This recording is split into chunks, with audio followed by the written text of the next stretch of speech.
Kumasaka invited Tozawa to meet up, but requested her to dress up nice. Tozawa was confused, but agreed to it.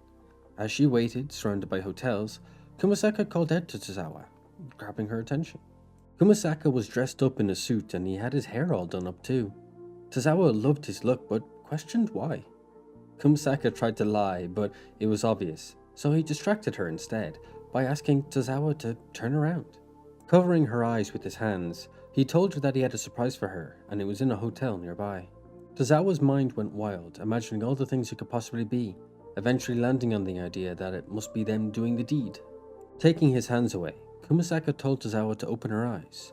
While she blushed, she slowly began to open her eyes to see what awaited her. Stunned, Tozawa saw that they were in front of a fancy hotel restaurant. Kumasaka told Tozawa that he booked them tea for White Day here, which Tozawa considered to be so fancy. Tozawa was disappointed by not getting it on, and embarrassed by only giving Kumasaka some chocolates while he planned all this. As she fidgeted, Kumasaka told her to just relax. Kumasaka told her that this was more than just about the chocolates. This was a thank you for always being there for him and being his friend.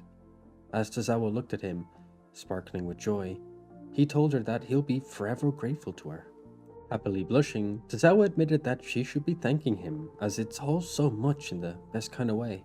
Trying to seduce Kumasaka, she pulls out her shirt a bit, asking if he wanted the favor returned in a physical way. The soft Kumasaka found it all so hard to take in, and had a nosebleed and collapsed. Tozawa was alarmed at what happened and ended up acting modestly once again to save Kumasaka from the blood loss. One day, an epiphany struck Tozawa. If she sets up a situation that was exciting for Kumasaka, he'd finally do it with her. Beginning to Google, Tozawa searched for what guys usually like. She came across a teasing succubus image, whose bratty attitude would annoy men into doing the deed. Excited by this new information, Tozawa blushes and watches more content. As she watched more of the spicy videos that she found, she told herself that now she understood it all. The next day, Kumasaka met up with Tozawa, and he instantly noticed that she had changed her hairstyle. Not only had she a change of hairstyle, but also a change of attitude. Attempting to tease him into doing something, she said in a sassy tone that he might look like a playboy, but he's actually a softie around the girls. Ready for the hot and heavy punishment, Tozawa's heart raced and she shut her eyes in preparation. However, Kumasaka just broke down crying, admitting that he's pathetic and he's all bark and no bite. Tozawa felt the guilt of what she said down within her soul, and she apologized with all her heart. What Tozawa had forgotten in her haste to get laid was that Kumasaka had a beautiful yet fragile heart, and she spent the rest of the day trying to cheer him back up. A student spotted Kumasaka and Tozawa talking before entering a private room and making some rather suspicious noises, shocking the accidental observer. As the poor student listened more to Kumasaka and Tozawa's interaction behind closed doors, he was stunned. When the pair left the room, they were panting and worn out, only causing the observing student to develop an interest in voyeurism while questioning what exactly the two did. It was revealed later that what the pair were attempting to do was to massage each other, with Tozawa failing at it while Kumasaka overdid it just a little bit. While hanging out, Tozawa was staring at Kumasaka before commenting that he can be intimidating to people, but not to her. Tozawa mentions a few of Kumasaka's features, adding that because of them, she always found him cool and handsome. Kumasaka was taken aback by the compliment, and had to repeat it out loud to be sure that he heard it right. Absorbing the fact that he was complimented by a girl, a rare event in his life, Kumasaka got a bit smug before deciding to return the compliment to Tozawa, who seemed to be stunned by how Kumasaka was acting. However, before Kumasaka could finish his sentence, Tozawa latched onto his face and began coddling him. Kumasaka's smug expression triggered Tozawa's maternal instinct, and she began to smother him in affection. Tozawa's maternal instinct resulted in superhuman speed, which is how she managed to launch herself at Kumasaka's face within 0.2 of a second. Kumasaka approached Tozawa with his phone in hand, revealing he downloaded a hypnosis app for them to try. Kumasaka thought that they could try and trick their brain into thinking spicy food tasted sweet, and Tozawa was down to try it. Kumasaka told Tozawa to stare closely at the screen, all the while he thought that it's a fun joke app and it helps him feel like good friends with Tozawa. Just then, Kumasaka realized he didn't prepare anything for the hypnosis, and he scrambled to think of something to command Tozawa to do. Kumasaka told Tozawa to act like a puppy, and she jolted in reaction to his words. Kumasaka then tried to joke it off, but then he noticed something. Tozawa was acting like a dog, and Kumasaka noted that she was good at it. As Tozawa pawed at Kumasaka, he questioned if she was really hypnotized and told her that she could stop doing all this now. However, Tozawa bit Kumasaka's finger before licking the finger she bit in a rather lewd way. Kumasaka panicked and did his best to cancel the hypnosis, and luckily, he managed to snap Tozawa out of it. Slightly dazed, Tozawa asked what she did while hypnotized.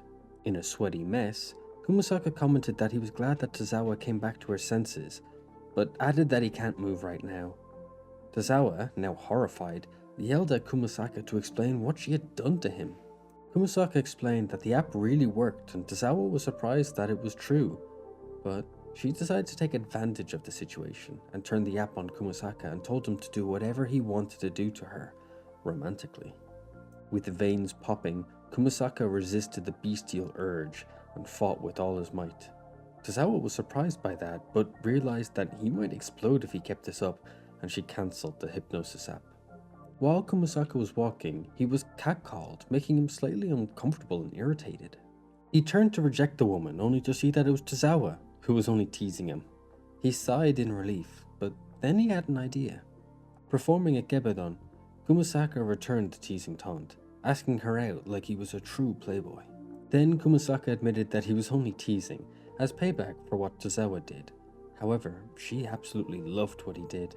With big puppy dog eyes, Tozawa asked Kumasaka to do it again, which he was reluctant to, but since she was his friend, he teased her once again.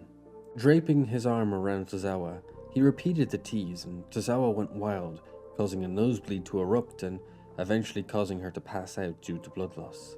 After that, Kumasaka refused to tease her like that ever again. Sharing drinks, Tozawa asked if Kumasaka smoked, which he admitted that he'd tried it before but didn't like it. However, if Tozawa wanted to see him smoke, he can try it once again, but only once. Tozawa was happy to hear that he'd try it again just for her. Then Tozawa's kinks took over the conversation as she asked him to blow smoke into her face. Kumasaka was horrified by the mere thought of it and denied it, and questioned where she was even getting the idea from. Tozawa approached Kumasaka and offered him some cherries, mentioning that it's from back home. Kumasaka squealed in delight, admitting that cherries are his favorite. As Kumasaka inhaled the cherries, Tozawa noted that he looked like a bear. As she ate some too, she recalled that tying a cherry stem with your tongue is a sign that you're a good kisser, and she wanted to prove that she was to Kumasaka. Tozawa asked for Kumasaka's attention before revealing that she had tied the stem with her tongue, and she awaited his response. Kumasaka commented that he could do that too, as he revealed that he made a dragonfly with the cherry stem that he had, looking rather satisfied. Tozawa was blown away by Kumasaka's tongue skills, not believing what he did was even possible, and it got her heart racing. Kumasaka, still naive, casually responded to Tozawa's exclamation with an innocent curiosity. One day, while Kumasaka and Tozawa were hanging out, they saw a cat, and Tozawa immediately began to pet it, but Kumasaka stood far away, causing Tozawa to question him. He explained that he uses too much force when petting animals, and he keeps accidentally hurting them. With Tozawa's guidance, Kumasaka reached out to touch the cat, and once the cat had showed some affection, Kumasaka couldn't have been any happier. While with the cat, Tozawa spotted a butterfly, but so did the cat. The cat attempted to swat the butterfly and caught Tozawa's top, pulling it down and revealing a lot to Kumasaka. Out of surprise, Kumasaka leapt away blushing, with Tozawa questioning why he was acting the way he was, not realizing what happened. A businessman was walking home when he overheard a couple commenting on a playboy and a college student they saw. Realizing that the student might be in trouble, the businessman decided that he might have to intervene, but his thoughts were interrupted by hearing someone trying to flirt.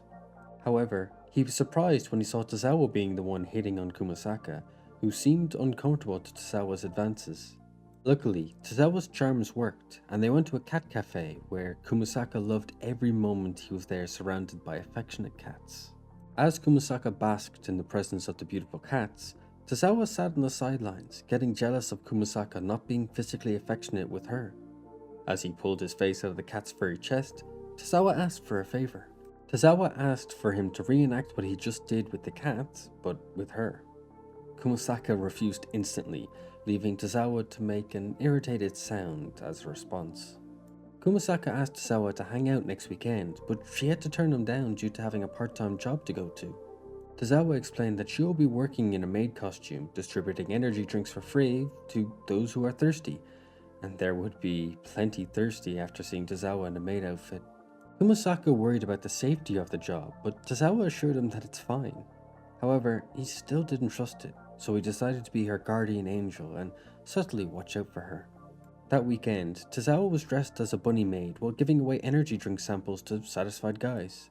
When she turned to give someone else a sample, she saw Kumasaka in 90s otaku attire and knew it was him instantly. Kumasaka tried to play the part, but Tozawa told him that his concept of an otaku was just too retro. Kumasaka then confessed the truth. He was here for her because he was worried about her.